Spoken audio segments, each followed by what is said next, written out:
I'm Michael Randolph. I'm the CEO of the Center for Nonprofit and Community Development, and we were created to service you, to service your particular needs, and we can tailor our program to meet your need. We're looking forward to doing business with you so that you can serve your clients more effectively. Thank you.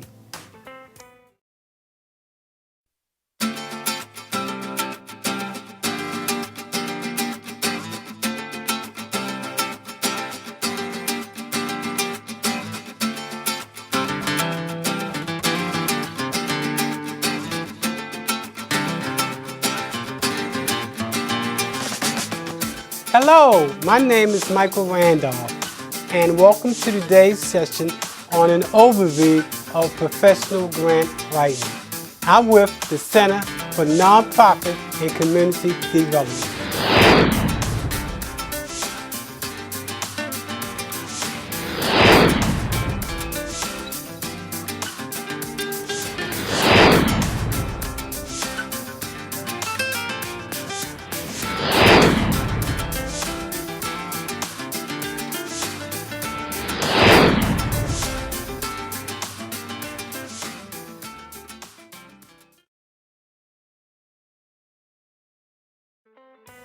Our mission is to provide innovative, practical, top quality products and services that save time and improve the way nonprofits operate. We strengthen organizations that strengthen communities. Okay, let's talk about how do we do this in terms of the services that we provide. What do our services include? Well, first, we work with nonprofits in doing business plans.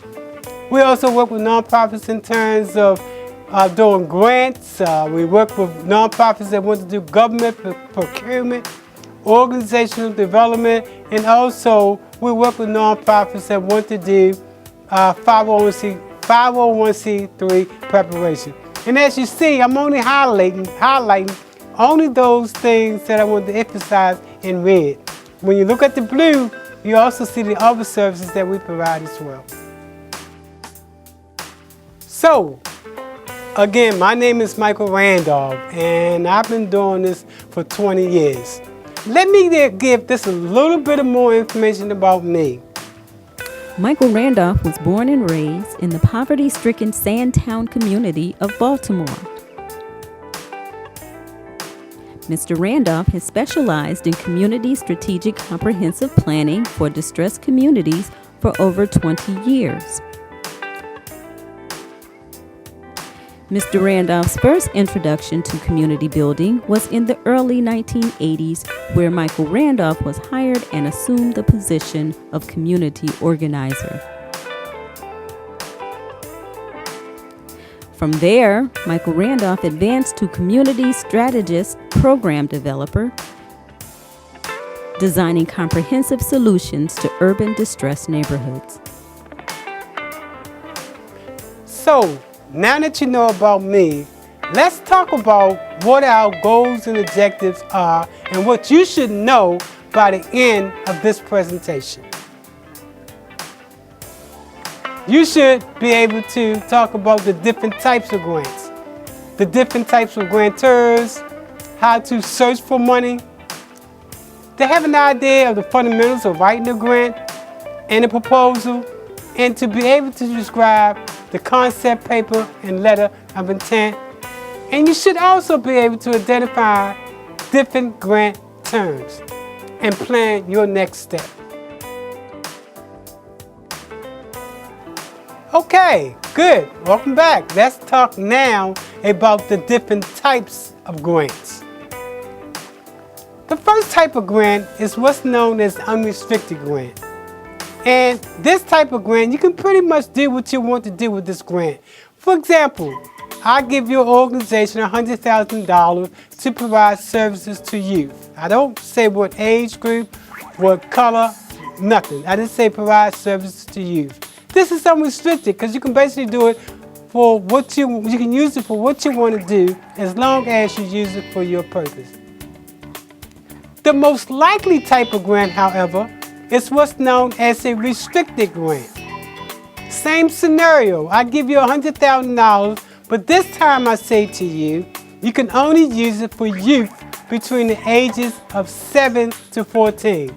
Again, it's what's known as a restricted grant, and you cannot use it for anybody other than the age group that we have already outlined in the grant. The next type of grant is what's known as seed money.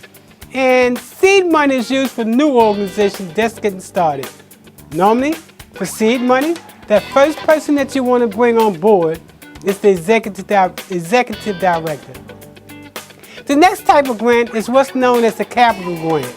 And a capital grant is like when you want to buy a building, if you're doing affordable homes and you want to build houses for folks, or if you want to buy a piece of land. And then we have an endowment. And an endowment is normally mostly for colleges and universities, but I listed here just to make sure that you understand all of the different types of grants. Then we have what's known as a challenge grant. Again, go back to the $100,000 that the organization gave you that you needed. But this time the organization say to you that even though you want $100,000, we're going to give you $80,000, and we will give you a challenge to go and get the remaining $20,000 to make it $100,000. The challenge grant is when, for example, you need $100,000 and you submit a proposal and you say we need $100,000. And I say to you, we will give you $80,000, but you have to come up with the remaining $20,000. This is what we call a challenge grant, because we're challenging you to come up with the remaining of the money. And then finally, we have what's known as in-kind support or pro bono services that you can use as part of the grant. Okay, let's talk now about the different types of grantors. Let's talk now about grantors. And grantors are the folks that actually give you the money. These are the people that you want to know. They are the folks that fund your program. One type of grantor is an individual. Okay, that is you or me giving funds to somebody because we believe in what they're doing. The other types of funders is family and community foundation. A family foundation is a foundation in which the members that lead that foundation are biologically connected. Like, for example, the Gates Foundation. Him and his wife runs that foundation. So a family foundation means those individuals that actually are biologically connected. Then we have what's known as a community foundation. And a community foundation normally gives in areas that are within their boundaries. For example, the Hillsborough County Children is an example of an entity that provides money. However, because they fund programs only in Hillsborough County, you can only submit a proposal to them and get funded if your program is within Hillsborough County, hence community foundation. The next type of foundation is what's known as a corporate foundation. A corporate foundation can be anybody, can be any entity from Target to BP to McDonald's. These are foundations, corporate foundations. What you probably didn't know is that by law, foundations are required to give a percent of their net profits to nonprofits, 501c3, in order to maintain their status as a foundation. The next type of grantor is what's known as a federated corporation, like the United Way. And then finally, government funds. By far, the hardest funds that you can get are government grants. Wow, by now you're probably saying to yourself, This is a lot of information, and you're right. But then too, you want to go after the money. And if you want to go after the money, you have to play by their rules. Okay? Let's then move into the next section, and I'm going to make this as painless as possible. But at the end of the day, it's about getting the money. Okay, the next section, we want to talk about where you go to find the money. And as you can see from the slide that you're looking at, I highlighted two specific entities that I want you to look at in terms of going after money. Although you can get any of the ones that's on the slide. The first is the Foundation Center.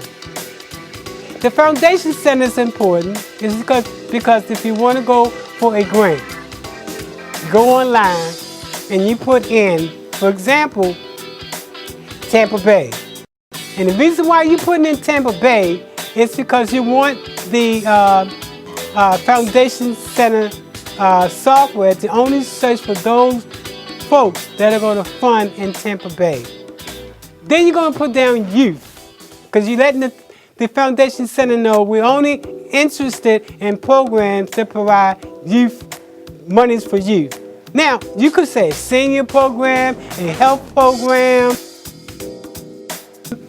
a housing program, but you want to definitely put in the subject of what the grant is all about.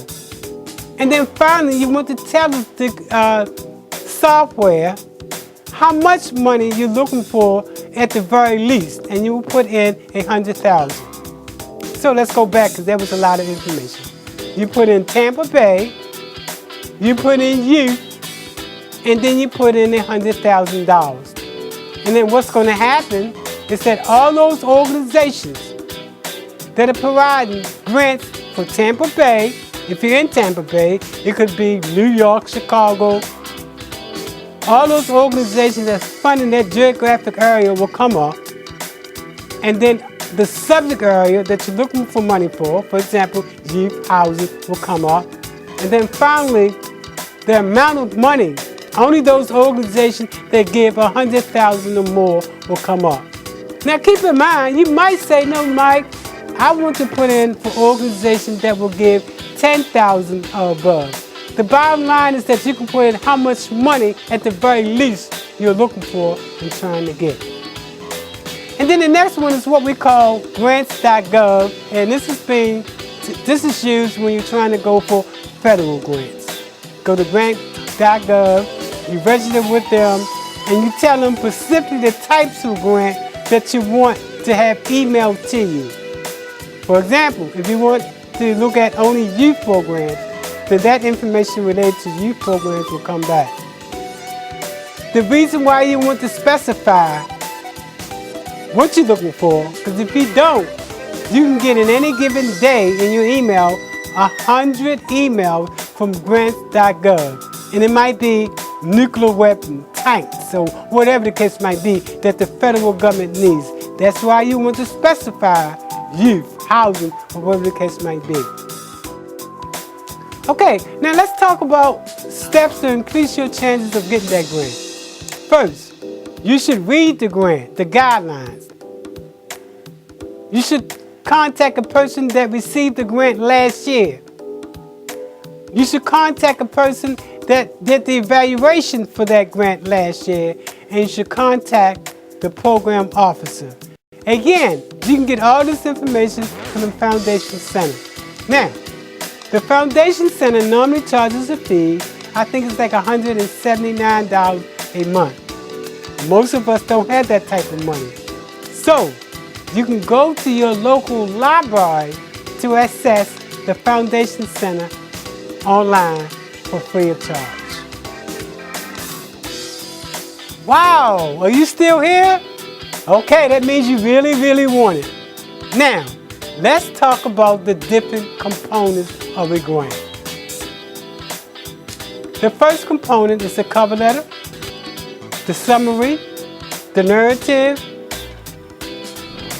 the organizational capacity, the budget, and the next section talks about support. Okay, again, the full proposal, the cover letter, the summary, and the narrative.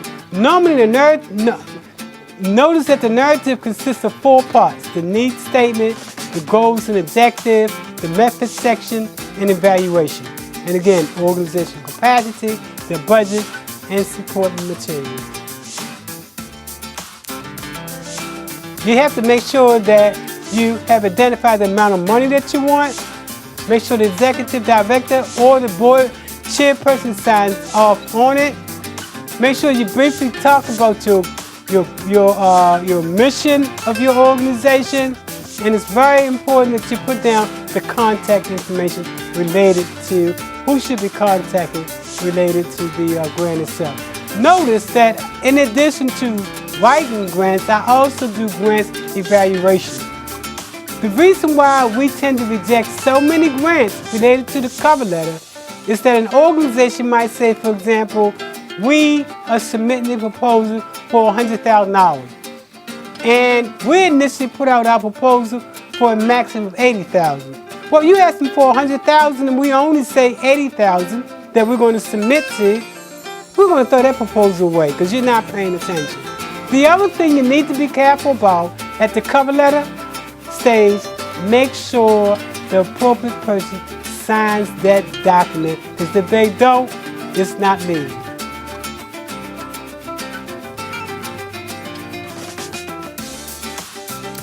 Okay, the next section we're going to be talking about is the summary. And as you know, the summary is when you, in a nutshell, talks about everything that the proposal is all about. What does the summary consist of? Well, you want to have a statement of the problem. You want to give a brief explanation of the program and project and how it plans to deal with the problem. You want to make sure, let me emphasize this, you want to make sure that your goals and your objectives links with the funder's goal and objective. And then you want to give a description of how the program will represent a unique response to the problem. And finally, that budget. You want to put in the summary the total budget and amount that you are requesting. Okay. The first part of the narrative is a statement of the problem. And what do we mean by a statement of the problem? What we mean is that what conditions do you want to change? In other words, what's wrong? So, in the statement of the problem, you want to establish the importance and significance of the problem. You want to demonstrate that your problem is feasible and manageable. For example, in the statement of the problem, you shouldn't put something, well, you know, this thing is so bad, I don't know what can happen. You need to say it's bad, but we have the solution to the problem. The other thing you want to do is to state the problem and outputs in terms of human needs and social benefits. If there is no problem, remember, if there is no problem, there is no money. Repeat it. If there is no problem, there is no money. You need to be able to articulate what the problem is, and you should use both quantitative and qualitative research. And let's talk about that. Quantitative and qualitative research. What is it? Quantitative research is collecting, analyzing, and interpreting data by observing what a person do or say. Quantitative research is research referred to in terms of the count and measurement of things. Quantitative research is subjective and qualitative research is subjective. Let's talk about subjective related to qualitative research. Well, you can do a focus group. You can get people together and ask them what is their opinion on something. That would be quantitative or subjective, getting their opinion on something. Or we could use what's known as qualitative research in terms of the numbers. For example, if we want to say the problem that we're trying to solve is problems related to homelessness, then we need to go to an authoritative site to show what the problem is. For example, that site might say that of the population of people that live in Florida, 10% of that population is unemployed or homeless. And the different places that you can go to do the research is citydata.com and the Census Bureau, which is Fact Finders too. And now let's move to goals and objectives. Goals and objectives. We talked about the problem, and the problem is what's wrong. The goals and objectives begin to talk about how do you plan to solve the problem. A goal is really about the final impact or outcome that you plan to bring about.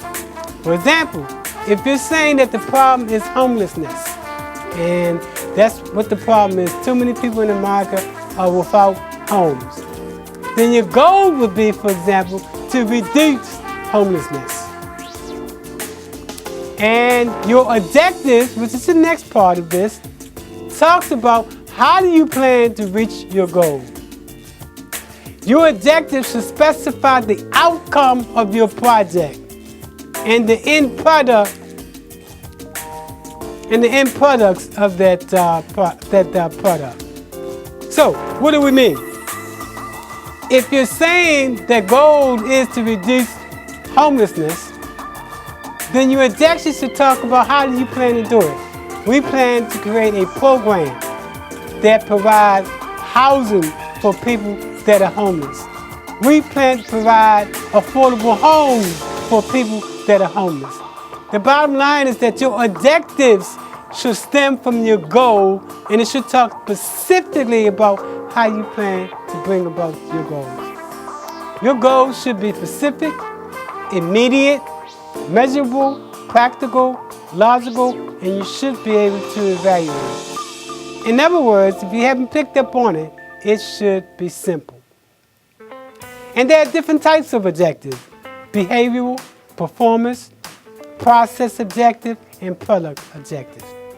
And all of this leads up to what we call the logic model. And the logic model is the next segment we want to talk about.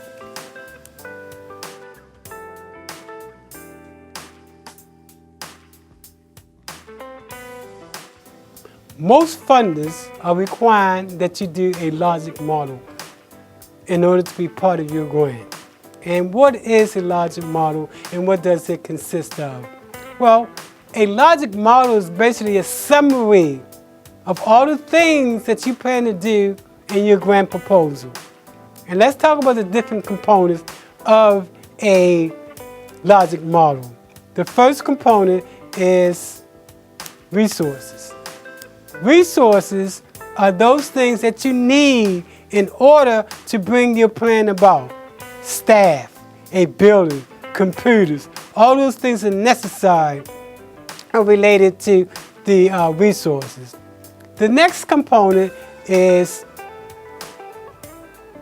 activities. And activities are the things you need to do in order to bring about the end product of your proposal. For example, if you're doing something on homelessness, and your activity will be to recruit homeless people, to build homes. Those are the activities, the things you plan to do in order to reach your goals and your objectives. And the next thing that we want to talk about is outputs. And outputs, I tell you, sometimes they make these things so complex. Guess what, folks? Outputs are no more than numbers. How many? And then the next section is outcomes. Outcomes are the benefits that you plan to show that you've been able to accomplish. Let's go back to the homeless side of the table again, in which you want to reduce homelessness.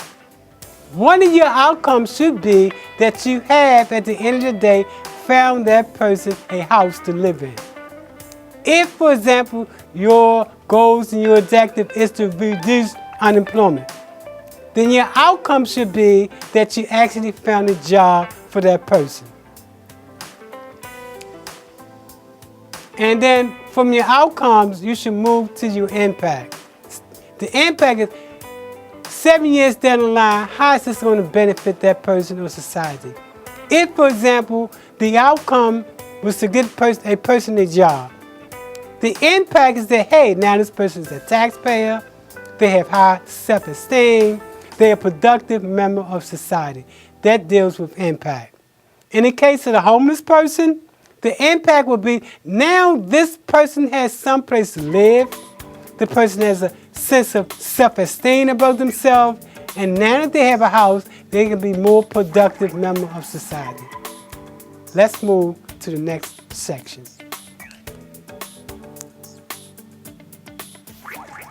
Well, the next section is the method section, or in some cases, the work plan. Let's talk about what is the method or work plan.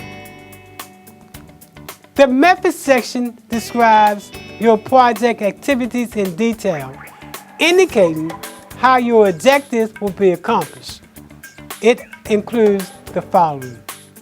It should have a detailed description of what occurs from the time your project begins to the time that your project is completed. Now, let's move to the next section, which is evaluation. Evaluation.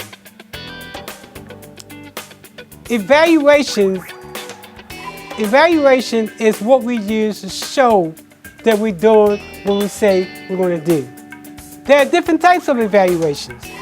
You have your goal-based evaluation, in which we're not concerned about, but you can read it. You have your process-based evaluation, in which we're not concerned about, but you can read it. And then we have what's known as outcome-based evaluation, which is used by most nonprofits. You have to be able to show that you're able to measure what you say your outcomes are going to be. For each outcome, specify what observable measures or indicators you would suggest for achieving that key outcome with your client. Let's give it an example. You have an educational program in which you want to get kids from one grade level to another grade level. Well, the tools that you want to use is a pre-test and a post-test to show where the kid was and where the person is now. Unemployment. The key thing you want to use is to show that the person didn't have a job, and then now that the person does have a job. If, for example, you want to give people soft skills in order for them to help get them that job. A resume, for example. You would show how they did their first resume, and then when you help them, how the resume actually was done to be professional. So, evaluation skills mean you go from the baseline to what, if anything, you've done to prove that person's quality of life.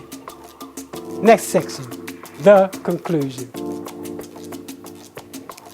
So, the conclusion. The conclusion is what you want to basically, in a nutshell, in one paragraph, just like the summary, is to bring back the focus of the main point.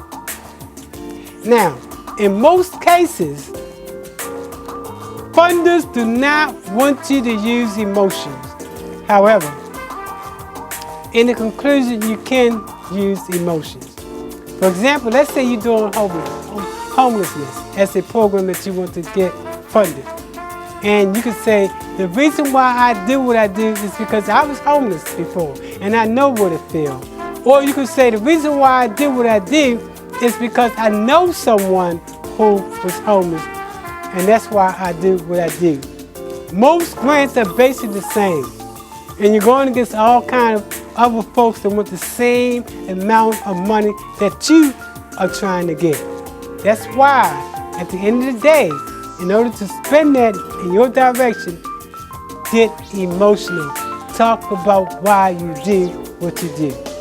Now, you still here? Let's move on to the next section. In the next section, we want to talk about organizational capacity. And what do we mean? We mean the why, the who, the what, and the how much about that organization. How long have you been around? And do you have the capacity to actually do this particular grant? That's when we have a conversation about organizational infrastructure. And what do we mean? We mean, do you have policies and procedures in place? Do you have staff on board? Do you have physical control? And when we talk about physical control, we mean, is an audit being done on your organization?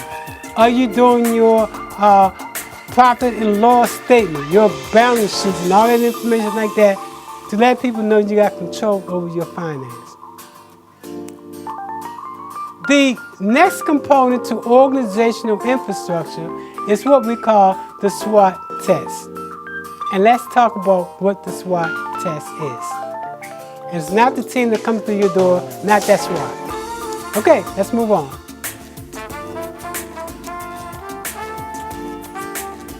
Okay, let's talk about the SWOT test, the SWOT analysis, and what it consists of.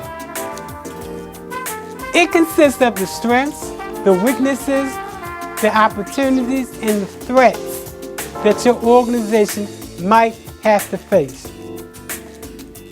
Most grant writers will not talk about putting this in your proposal.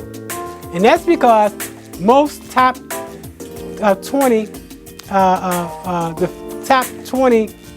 businesses in the United States use this right here to model, to make sure their company is doing what it's supposed to do. Nonprofits should do the same thing. You should, even though the funder might not ask for it, submit this as an attachment to your proposal, again, to increase your opportunity of getting that grant. Talk about the strengths, the weaknesses, the threats and the opportunities related to your organization. You should have values, your mission statement, your vision statement, your strategies, and your tactics. You must have all of these different components as part of your organization in order to be considered a strong organization. A lot of the organizations that I provide service for, when you ask them what their mission is, they don't know, because they're so about doing the job. It is so critical that you know your mission and vision by heart. If Bill Gates was to walk up to you in an elevator, for example, and he said, well, you know what? I'm looking for a nonprofit to give some money to. What's your mission? What's your vision? If he had to refer to a card for that, you're not going to get that money. All right, we're almost finished, folks. Let's now move to the next section. The introduction. The introduction is basically a credible statement about your organization, who you are and what you do. In most cases, it's anywhere from a page to a page and a half. And in most cases, only foundations require a letter of introduction. Government agencies by far do not require a letter of introduction. This is when you sell yourself. This is when you talk about what's so unique about you as opposed to other organizations. Next, future funding. Let's talk about future funding, sustainability. How do you plan to continue your operation after that grant is used?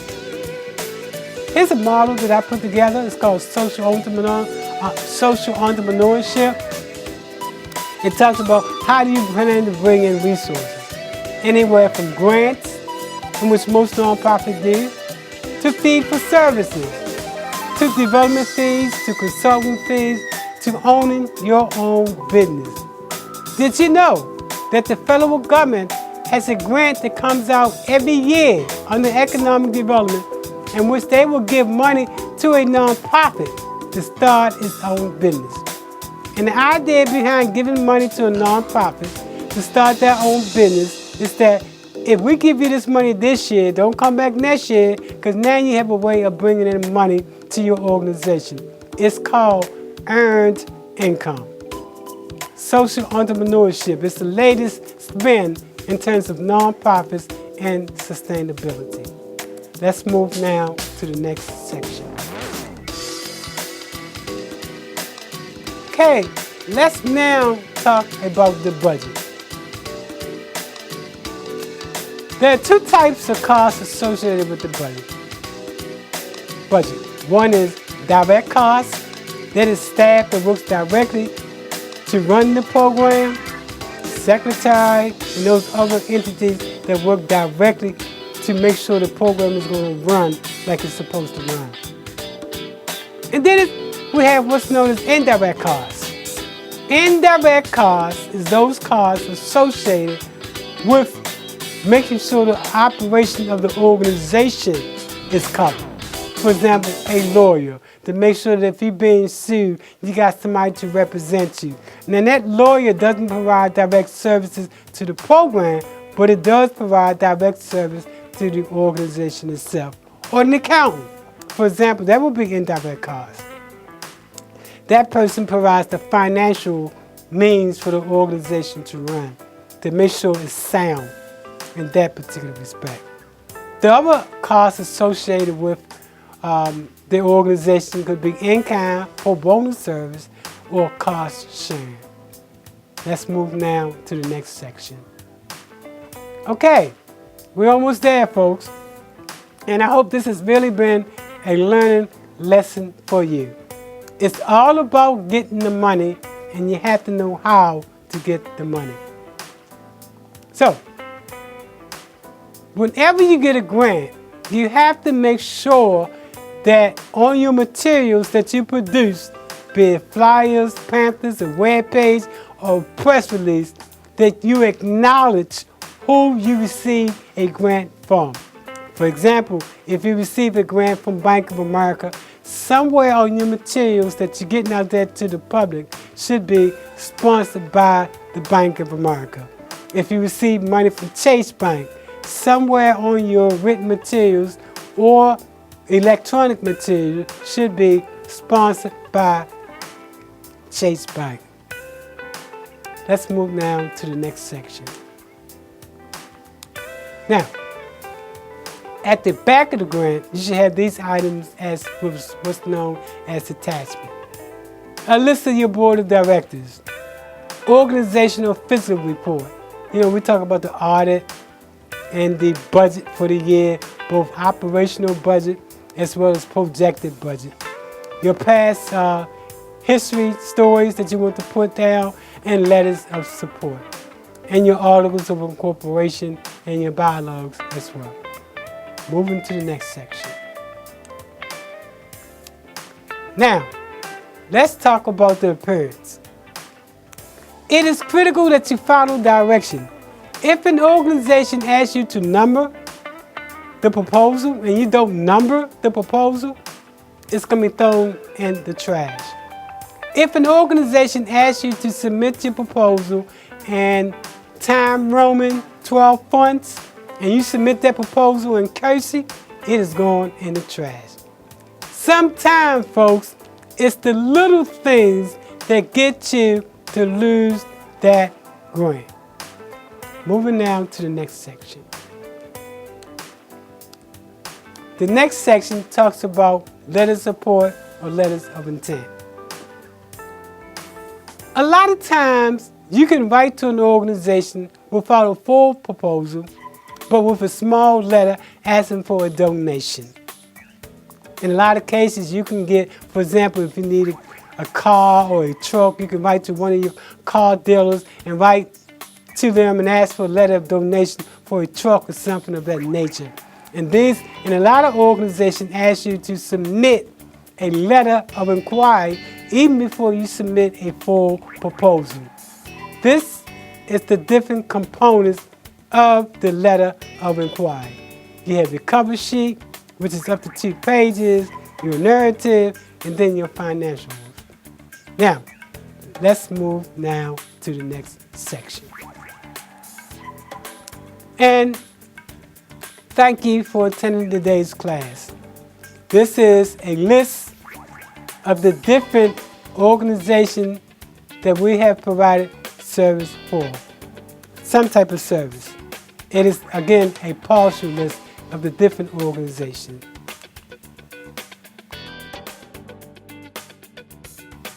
Guess what? This is the end of the overview class on grant writing. For those of you that didn't go to sleep, I hope you got a lot of information. My name is Michael Randolph, and I'm the CEO for the Center for Nonprofit and Community Development. 20 years in operation, and I feel every bit of it. And what we do is that we provide technical assistance for nonprofits that provide services to the folks that's falling below the safety net. We provide services to organizations or nonprofits that provide services to the community. It is my hope that before I close my eyes, that we're able to touch at least 1 million people. And the best way to touch the largest population of folks is through organizations. And that's why we provide technical assistance to nonprofits that service other people. 1 million people before I close my eyes.